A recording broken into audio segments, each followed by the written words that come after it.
Welcome all of you for today's Srimad Bhagavatam session.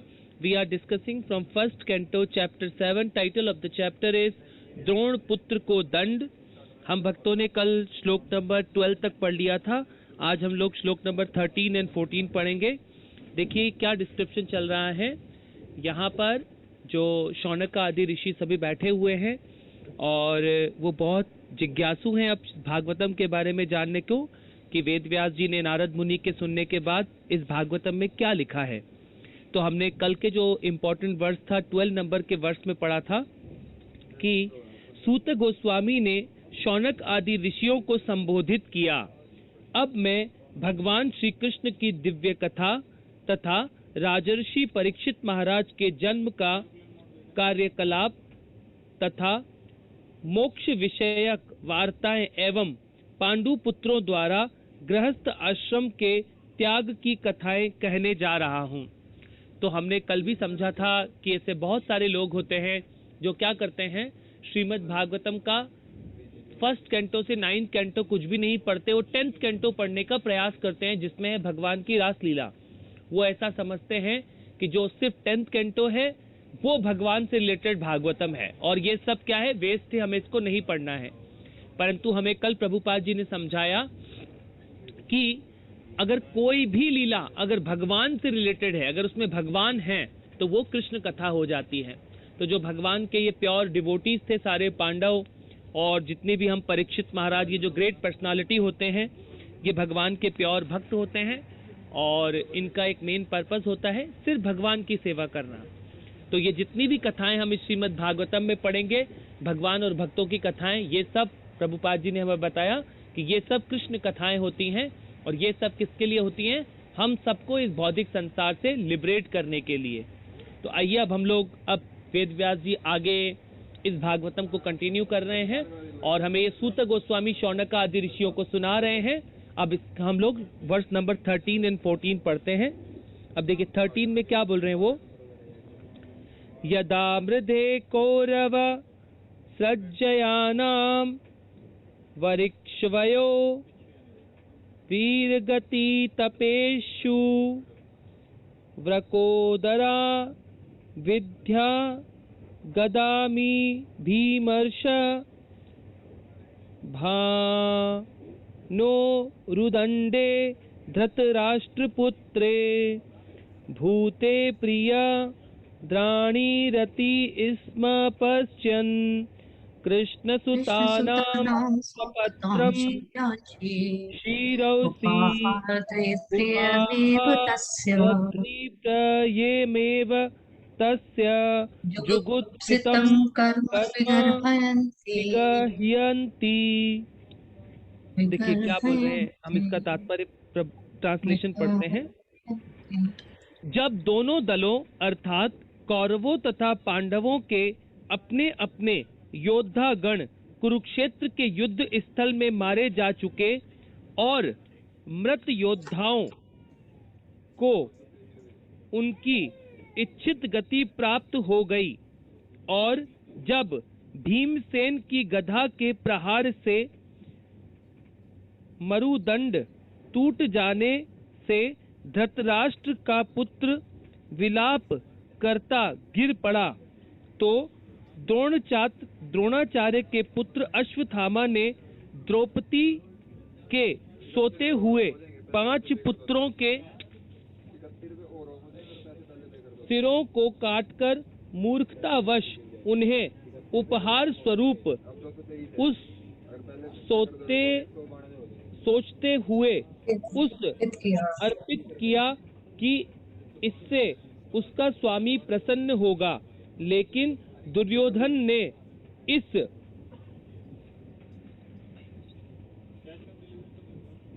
जघन्य कृत्य की निंदा की और वह तनिक प्रसन्न न हुआ. तो इसमें अब वेद व्यास जी फर्दर भागवतम को लिख रहे हैं. तो हमने पहले भी पढ़ा था कि भगवान श्री कृष्ण जब भगवत गीता शुरू हुई है वो युद्ध से पहले शुरू हुई है और ये श्रीमद् भागवतम क्या है, जब युद्ध पूरा खत्म हो गया है उसके बाद ये श्रीमद् भागवतम है. तो भगवान ने भगवत गीता कब बोली है, युद्ध के शुरू होने से पहले. जो इस पूरे संसार में दो सबसे बड़े युद्ध लड़े गए, दो ये इनको बोला जाता है महायुद्ध और धर्म युद्ध। ये किसके लिए, किस पर्पस के लिए लड़े गए थे? धर्म की संस्थापना करने के लिए, और इसका ट्रिगर पॉइंट क्या था? नारियों के सम्मान के लिए। ये दोनों युद्ध लड़े गए इस पूरे संसार में। एक को रामायण बोला जाता है और एक को, दूसरे युद्ध को क्या बोला जाता है? महाभारत का युद्ध, जो कुरुक्षेत्र में हुआ। तो इस श्रीमद् भागवतम को जब कुरुक्षेत्र का युद्ध अब पूरा कंप्लीट हो चुका है, और इसमें कंप्लीट होने में क्या हुआ है, हमने इसमें पढ़ा कि जब दोनों दलों अर्थात कौरवों तथा पांडवों के अपने अपने योद्धा गण कुरुक्षेत्र के युद्ध स्थल में मारे जा चुके हैं और मृत योद्धाओं की उनकी इच्छित गति प्राप्त हो गई है। तो ये धर्म युद्ध का क्या मतलब होता है? वहां पे जितने भी लोग मरे उनको क्या हुआ है अल्टीमेटली? को ऐसा नहीं है कि इस जैसे रशिया और यूक्रेन का युद्ध चल रहा है, उसमें तो क्या है, सब कर्मों के हिसाब से होता है। परंतु जहां भगवान खुद प्रेजेंट हैं उस युद्ध भूमि में, कुरुक्षेत्र के युद्ध में, या रामायण में भगवान श्री राम खुद प्रेजेंट थे, जब भगवान के सामने इन सब का शरीर जा रहा है तो क्या हो रहा है? They all are going back to godhead. इन सबको स्पिरिचुअल प्लैनेट मिलता है। तो इसका मतलब क्या होता है? ये जो भी धर्म युद्ध होते हैं धर्म की स्थापना के लिए, ये क्या होते हैं? It's are beneficial to the human society. तो भगवान का एक पर्पस होता है, तो इसलिए सारे धर्म युद्ध हुए हैं। और दूसरा यहाँ पर बता रहे हैं कि जब भगवान अपने भक्तों के लिए क्या करते हैं? अपने सारे रूल ब्रेक करते हैं। तो रूल क्या था कि जब भी ये युद्ध होगा उसमें क्या था? रूल्स फॉलो करने होते थे। मगर जब भीम, जो दुर्योधन है, जब भीम दुर्योधन के साथ युद्ध कर रहा था, अगर भगवान श्री कृष्ण उसको संकेत नहीं देते कि तुम्हें क्या करना है, भीम के वेस्ट के नीचे प्रहार करना है, अगर उसको ये संकेत नहीं मिला होता भीम को, तो ये युद्ध कई और दिनों तक चलता, क्योंकि ये युद्ध अंत नहीं होता जब तक दुर्योधन नहीं गिरता।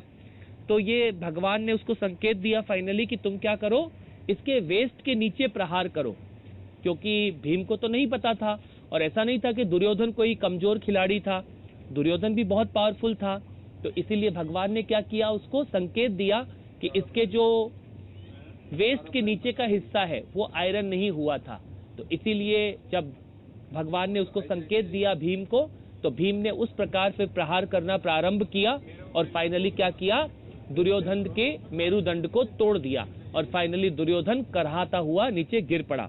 तो ये भगवान बता रहे हैं, इसी का मतलब होता है जब जब भगवान अपने भक्तों के लिए क्या करते हैं, इस धरती पर बर्डन को कम करने के लिए सारे धर्म युद्ध होते हैं।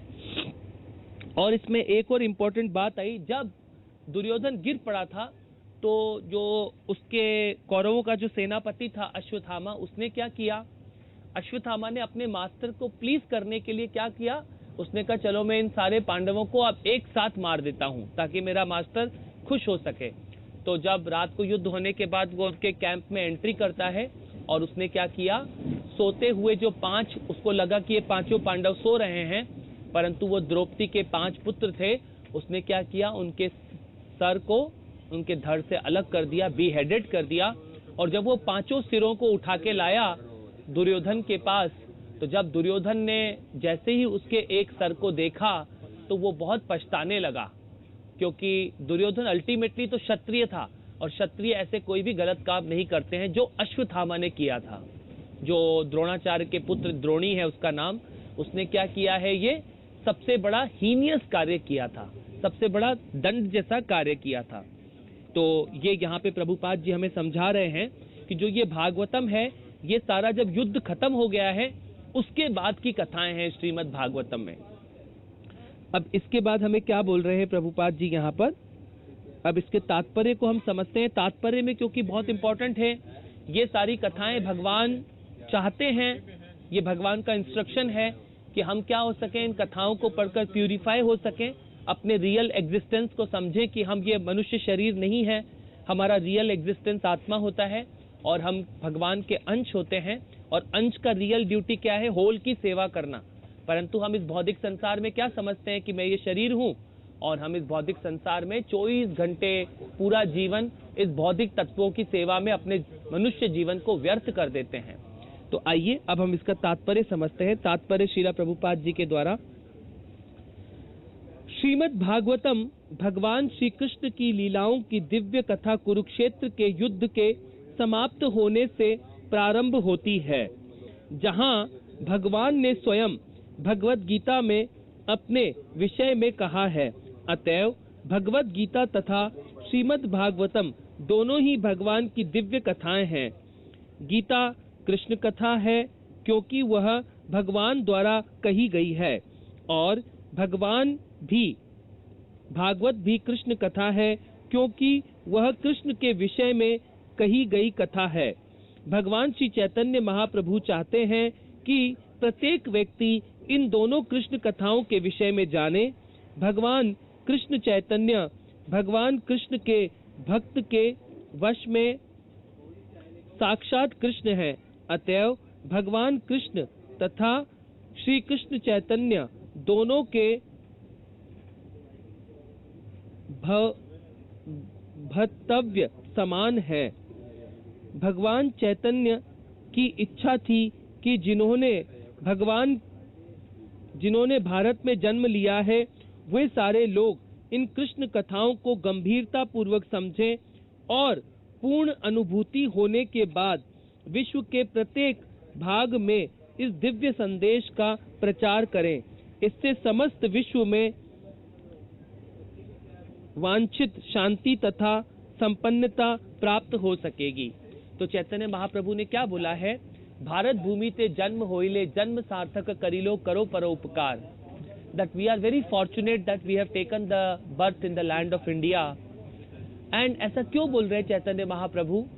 क्योंकि यहाँ पर यही एक ऐसी भूमि है पूरे यूनिवर्सों में जहाँ पर देवी देवता भी आकर क्या चाहते हैं कि हम कृष्ण की भक्ति को सीख सकें और कृष्ण की भक्ति को, भगवान को समझ सकें कि ये जो पूरा का पूरा मिट्टी का संसार है हमारे सामने, ये टेम्पररी मटेरियल वर्ल्ड में ये सब मिट्टी की मशीनें हमारे आंखों के सामने दिखती रहती हैं, पर भगवान हमें चाहते हैं कि इन सब कथाओं को हम ध्यान पूर्वक डिटेल में समझना होता है।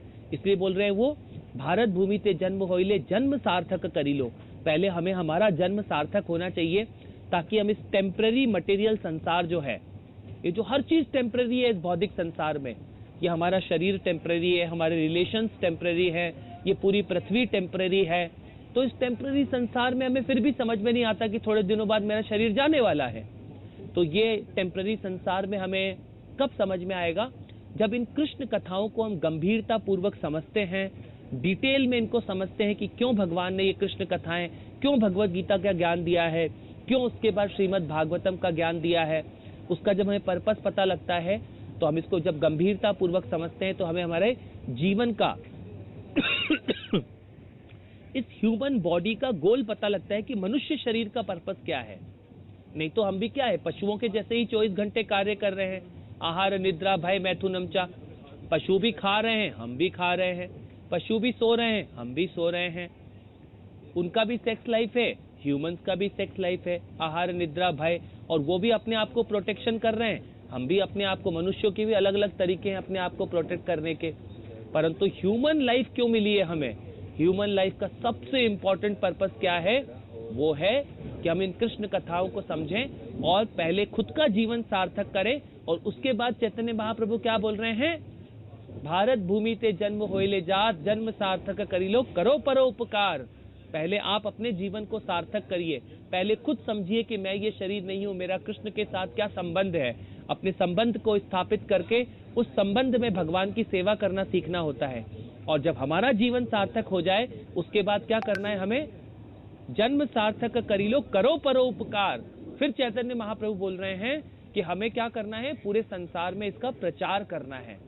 तो जो भी इस भगवत गीता और भागवतम का प्रचार करता है वो क्या होता है? भगवान का बहुत प्रिय होता है। तो आज से ये जो हम लोग अब ये कृष्ण कथाएं शुरू हो रही हैं इस भागवतम में, तो चैतन्य महाप्रभु हमें चाहते हैं कि हम इनको डिटेल में समझें और क्या कर सकें, हम इन कृष्ण कथाओं का बहुत अच्छे से प्रचार करें। ऐसा भगवान हमसे उपेक्षा रखते हैं। हम इसका अगला एक और वर्ष पढ़ लेते हैं जो कि है श्लोक नंबर 14। अब देखिए इसमें क्या बोल रहे हैं वो। माता शिशूनाम निधनम सूतानाम निशम्य घोर परित्यायमाना तदा रुद्धधाप्यकलाकुलक्षी